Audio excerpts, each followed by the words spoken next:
म्हणून मी मरायसाठी चालत होते आणि माझ्यासमोर एक प्रेत यात्रा चालली होती. रामनाम सत्य है. गरीबाच्या प्रेत यात्रेला जास्त माणसं नसतात, हे शोध त्या दिवशी लागला मला. 10-20 माणसं होते, रडत होते. तरुण मुलगा गेला होता. मी त्यांच्या मागे मागे चालता चालता मनात विचार आला, चुकते सिंधुताई सपकाळ, तू त्यांची कोणी नाही, तुला हाणतील धरून. मी झाडाच्या आडोशाला बसले, त्यांना जाऊ दे, पण आशा होती लोक काहीतरी टाकतील. आणि त्यांनी टाकलं ना, ओंजळभर पीठ आणि 100 रुपये टाकला. आयुष्याची कमाई वाटली मला ती. चोरून पाहिलं मी, ते उठले, ते विसावा टाकला तिथे, रामनाम सत्य स्मशानामध्ये गेले. मी त्यांना जाऊ दिलं सगळ्यांना, सगळे सोपस्कर मी लांबून पाहिले. आणि ते गेल्यानंतर खात्री झाल्यानंतर मी उठले, पहिले ओंजळभर पीठ आणि 100 रुपये पदरात बांधून घेतला. चालत चालत स्मशानात गेले. पहिले खात्री केली कोणी नाही ना, नाही तर काही खैर नाही माझी, ही बाई कशी इथे. सगळे गेल्याची खात्री गेल्यावर मी स्मशानात गेले. प्रेत जळत होतं, तुकडे पडले होते मडक्याचे. सुरेश भट मला स्मशानात आठवत होते. काय कमाल आहे नाही. स्मशानात सुरेश भट मला आठवत होते. इतकेच मला जाताना सरणावर कळले होते, इतकेच मला जाताना सरणावर कळले होते, मरणाने केली सुटका जगण्याने छळले होते. मी एकटाच त्या रात्री आशेने तेवत होतो, मी विझलो तेव्हा सारे आकाश उजळले होते. सुरेश भट स्मशानात. घेतला मी श्वास जेव्हा कंठ होता कापलेला, पोळलेला प्राण माझा बोलण्याआधीच गेला. जीवनाची प्रेत यात्रा थांबली जेव्हा स्मशानी, घेतला काढून खांदा ओळखीच्या माणसाने. सगळे ओळखीचे माणसं खांद्या काढून गेले होते, मला मात्र ते तुकडे दिसत होते.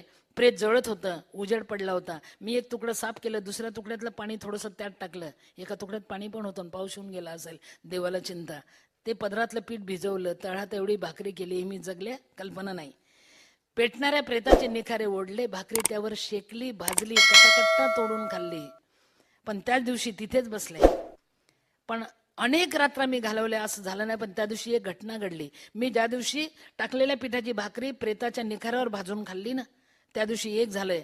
अध्यान रात्री 50-50 काळे काळे पक्षी आले, मला धडाधड टोचा मारायला लागले. ते मला विचारत होते, मेलेल्यांचं खायचा अधिकार आमचा, तू अजून मेली नाहीस, कायदा भंग झाला, आम्हाला जबाब देव. काय उत्तर होतं माझ्याकडे. मी माझ्या बाळाला पोटाशी धरून उभी होऊन खाली वाकून त्याला वाचवत होते. माझ्या पात्राला टोचा पडल्या होत्या आणि मी जोरजोरात रडत होते. कशासाठी माहित आहे? गाव समोर दिसत होतं. मला वाटत होतं माझं रडणं ऐकून गावाचे 5-25 लोक येतील, मला मदत करतील, काय चाललं ते बघतील. किती आशा वाईट असतो. मी जोरजोरात रडत होते. माझ्या रडण्याने गाव उठलं, जवळच होतं. गाव उठलं, सगळे लोक बाहेर आले. सगळ्यांनी सगळ्यांना सूचना दिल्या, अरे सगळे पोरं बिरं झाकून द्या, चांगले दारं बंद करा, बाहेर कोणी पडू नका, दारं पक्की बंद करायला विसरू नका, आज रात्री कोणी बाहेर पडायचं नाही बरं का, कारण स्मशानात भूत रडते बरं का, आज कोणी बाहेर पडू नका बरं का. त्यांनी बोललेलं मला ऐकायला येत होतं. कोणी मजजवळ आले नाही. मी जोरजोरात रडत होते. गावाचे कुत्रे माझ्यासोबत रडत होते. माणूस आलंच नाही. तीही सिंधुताई सपकाळ मला बदलून चालेल बाबा. मी जगले. त्या दिवशी मी ठरवलं की हे पक्षी मला सांगतायत वेडीच आहे. अगं किती जग पडलंय एवढं मोठं, मरायला चाललीस. हे तुझं गाव नाही, हे तुझी जागा नाही, तू जगायला शिक. असे पक्षी मला सांगतात की काय, असं मला वाटलं. आयुष्यात पहिल्यांदा स्मशान सोडलं, पुन्हा स्मशानात गेले नाही. 3 वर्ष मी रेल्वेमध्ये भीक मागितले, पण 3 वर्ष मी विचार करत होते, सिंधुताई सपकाळ माझ्या समाज सेवेची सुरुवात इथून आहे. तुला जर अनेकांचं आई व्हायचं असेल तर स्वतःचं बाळ जवळ ठेवू नको. का माहित आहे? तुझ्यातली आई चुकेल. तुझ्याजवळ काही नाही, 2 असतं 3रं मस्तक, जेवायला नाही. तू जेव्हा लोकांचे बाळ सांभाळशील ना, तेव्हा स्वतःच्या मुलीला हळूच अंधारात नेऊन खाऊ घालशील. आई चुकू शकते ना, ती अशीच असते, चुकते बरं का. आई चुकल बरं का तुझ्यातली. ते मला पटलं. आणि माझी एवढीशी मुलगी मी पुण्याच्या श्रीमंत दगडूशेठ हलवाई गणपती ट्रस्टला देऊन टाकली. प्रतापराव गोडसेंच्या हातावर संकल्प सोडला, तात्या कृष्णार्पण, माझं बाळ तुम्ही सांभाळा, मी जगाचं सांभाळेल. त्यांनी माझ्या मुलीला सेवा सदनला ठेवलं. गरवारे कॉलेजला BA पर्यंत शिकवलं. MSW पतंगराव कदमांनी करून दिलं. माझी मुलगी एका मुलीची आई झाली. पण मला एक भीती वाटायची, मी हजारोंची आई झाले, पण माझी मुलगी मला कधीतरी म्हणणार आहे, आई माझी आई कुठे आहे. कुठेतरी भीती वाटायची. परवाला पत्रकारांनी माझ्या मुलीला विचारलं, ममता तुला काय व्हायचंय. माझ्या मुलीने सांगितलं, मला माझ्या आईची आई व्हायचंय हो, मला माझ्या आईची आई व्हायचंय. माझ्या मुलीला मी सोडलं पुण्यात आणि पुण्याचाच मुलगा उचलला, लहानाचा मोठा केला, सांभाळला, चालायला शिकवलं. योग बघा, ज्या मुलाला मी मुलीला सोडून ताब्यात घेतलं, मोठं केलं, वाढवलं, चालायला शिकवलं. योग बघा, आत्ता मला सफारी रामराजेंनी दिली. फलटण संस्थांनी दिली, शिवाजी महाराजांच्या सासरवाडीने दिली, सईबाईच्या माहेरनी दिली. पण चालवायचं काम जो पहिला सांभाळला मी मुलगा पुण्याचा, त्याचा मुलगा मला सफारीत बसून पळवतो बघा. त्याच्या बापाला चालायला शिकवलं, त्याचं कार्ट मला सफारीत बसून पळवतं रे बाबा. हे जर मी जगले नसते तर घडलं असतं, मी तेव्हा मेले असते तर घडलं असतं. म्हणून जगायला शिका. कितीही संकट आले तरी मरू नका, डरू नका, जगायला शिका. पण जगत असताना एक लक्षात घ्या, फुलांच्या पायघड्यावरून चालताना, फुलांच्या पायघड्यावरून चालताना काटे बोचले तर सहन करायला शिका. कारण आता फुलं मिळतात ना, हार मिळतात, पण असंख्य प्रहार सहन केल्याशिवाय हार मिळत नसतात. प्रहार सहन करा, हार आपोआप येतील.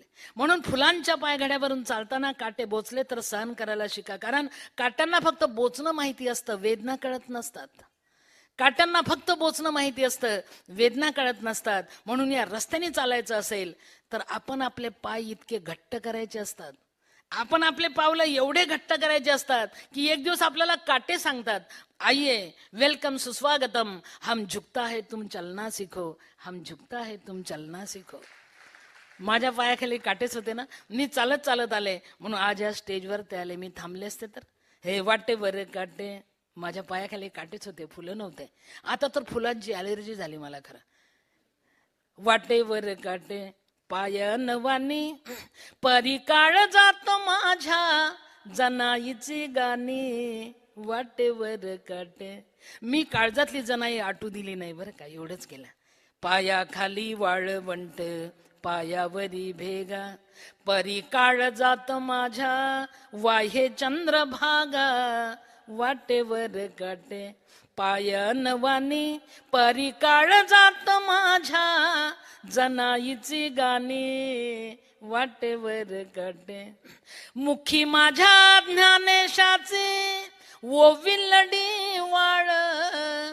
आयुष्याने मला एवढं शिकवलं, जळायला शिक, पोळायला शिक, पण लढीबाळपणा सोडू नको. मुखी माझ्या ज्ञानेशाचे ओविलडी वाळ, नाम याची विना माझी तुकोबाचे टाळ, वाटेवर काटे पायनवानी, परी काळ जात माझ्या जनाईची गाणी, वाटेवर काटे, वाटेवर काटे. मला बायांना सांगायचंय की बाया हो, आपला जन्म माफ करण्यासाठी आहे, लक्षात ठेवा. आपण माफ करतो म्हणून आपल्याला माऊली म्हणतात. विशेष म्हणजे मी माझ्या आईला माफ केलं, सगळ्यात जास्त मी माझ्या पतीला माफ केलं. जा, माफ करायसाठीच आम्ही जन्माला आलो ना. आणि पाणी किती वाहून जातं बघा, कसा पुनर्जन्म होतो. की आता सासरच्या लोकांनी पण माझा सत्कार केला हो. आला खतराच बात आहे नाही. ज्यांनी दगड मारून, मला फाउंडेशन पुरस्कार मनमोहन सिंगच्या हस्ते मिळाला, मला आनंदमयी पुरस्कार लता मंगेशकरांच्या हस्ते मिळाला, मला Satpal Mittal national award Ludhiana Punjab KPS गिलच्या हस्ते मिळाला, मला शासकीय अहिल्याबाई होळकर विलासरावांच्या हस्ते मिळाला, मला गोपीनाथ मुंडेंच्या हस्ते सावित्रीबाई फुले मिळाला. पुरस्कार मला 172 मिळाले, पण पुरस्काराची भाकरी होत नाही, तो खता आहे. खरं सांगू, माफ करायला शिका. मला सासरचे लोक फाउंडेशन मिळाला, मला पुरस्कार मनमोहन सिंगच्या हस्ते, आणि सासर माहेर मला भेटायला आलं. जमाना बदलत आहे. एक रात्रीचा इंतजार करा, दिवस उगवतो. सासर माहेर भेटायला आलं मला, मी तो ओळखलंच नाही. म्हटलं आपण, एक जण म्हटलं बाई मी तुझा भाऊ, म्हटलं आता 50-50 खाऊ जगल्यानंतर. एक जण म्हटलं बाई मी तुझा मामा, म्हटलं अरे लेट कामा आला बाबा. एक जण म्हटलं बाई मी तुझा चुलत सासरा, म्हटलं विदाऊट आसरा ऐसे गेट आउट. का आलात? ते म्हणे आम्हाला लोक म्हणतात तुमची वय लई मोठी झाली, तिचा सत्कार बित्कार करा. अरे क्या बात. म्हटलं एकदा दगड मारून केला की हो. म्हणे नाही आता फुलंच टाकणार आहे, माझा वेळ आहे ना अजून शिल्लक, वेळ संपत आला की सांगा बरं का. आणि खरं सांगू खरं सांगू अरे आणि आश्चर्य सांगू का, मी गेले ना सत्काराला, सासरी सत्कार, क्या बात आहे. मोठंच्या मोठं स्टेज होतं. एका रात्रीचा इंतजार करा, दिवस उगवतो. पाठ ठरलेली आहे, एका रात्रीचं संकट असतं, पार होतं, दमधरा. मी सासरी गेले, क्या बात आहे. पेपरला चौकटीत बातमी होती, सौ सिंधुताई सपकाळ उर्फ माई 22 वर्षांनी पतिगृही परत. पेपरवाल्यांना कसं काय कळते काय माहिती बाबा, ये बी खतरनाक बात. आणि स्टेज मोठंच्या मोठं, पती माझ्या खुर्चीवर बसलेले, काय जमाना बदलते जीने के बाद. मी तो ओळखलंच नाही. लोकांनी मला परिचय दिला, माई आपले पती. म्हटलं आय रे मेरी अधोगती, हीच का? मी त्यांच्या डोळ्यात पाहून म्हटलं नमस्कार, त्यांनी खाली पाहून म्हटलं नमस्कार. म्हटलं क्या बात है, झुक गए आसमान और हमारा सन्मान अभी कोई है की नाही जीने के बाद. खरं सांगू का, त्या दिवशी मला काय आठवतच नव्हतं. सगळे शब्द मुख्य झाले होते, भूतकाळ जागा झाला होता, गायीचा हंबरडा कानात घुमत होता. खरं सांगू, सगळा भूतकाळ असा अवतीभोवती फेर धरून नाचत होता. बाळाचं तोडलेलं नाळ आठवत होतं. तोच परिसर होता ना, तीच जागा होते. शब्द मुख्य झाले होते. आयुष्यात पहिल्यांदा शब्दाने मला दगा दिला. शब्द मुख्य झाले होते, पण पेपरला बातमी असल्यामुळे हजारो लोक मला भेटायला आले होते. 22 वर्षांनी गेले होते ना मी. खरं सांगू, मला त्या दिवशी शब्द सुचत नव्हते, आठवत नव्हते. शब्द दगा देऊन गेले होते. म्हणून विंदांची कविता मी गात होते, सत्काराला उत्तर देत होते. मला कधीतरी असं वाटतं, विंदा करंदीकर कुठल्या तरी जन्मात नक्की बाई असेल. त्याशिवाय स्त्रीचं काळीच कसं कळलं हो त्यांना. आमचं दुःख, आमची वेदना कशी होते शब्दबद्ध करू शकले. येथे पाहिजे जातीचे, कुठल्या तरी जन्मात असावे न कळत. विंदांच्या 4 ओळी मी गात होते आणि पतीलाच विंदांच्या शब्दाने विचारत होते. सर्वस्व तुझला वाहुनी, माझ्या घरी मी पाहुणी. घर माझं, पती माझे, मी मात्र पाहुणी आहे सख्य. घरदार येते खावया, नसते स्मृती ना का दया. अंधार होतो बोलका, वेड्या पिशा स्वप्नातून. एक मात्र खरंय, प्रत्येकाला आपल्या आयुष्यात मालकांस आळवायचा असतो, पण भैरवी कधी सुरू झाली नाही कळत रे बाप. भैरवी कधी सुरू झाली नाही कळत. जमली तर प्रीती आहे, जमली तर प्रीती आहे, संपलं तर प्रेत आहे.